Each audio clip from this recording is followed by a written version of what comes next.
Hello guys, you're welcome back to my kitchen. If today's your first time, you're welcome.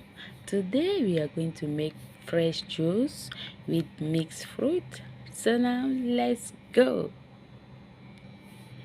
Here we have green apple, we have orange, cucumber, mint, limes and pineapple.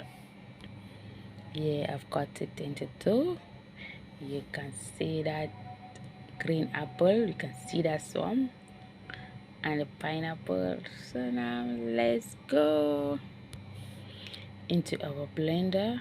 I've put everything inside.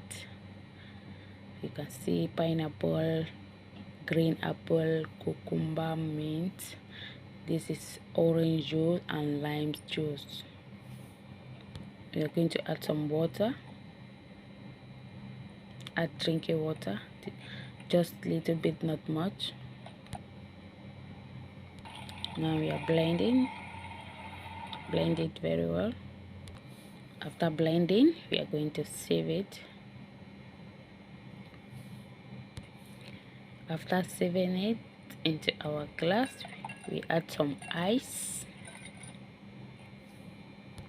Now we pour our drink. You can see that, so refreshing. You can see our swamp. Thank you for watching. Please try this. Don't forget to like, share and subscribe. See you in my next video. Bye bye.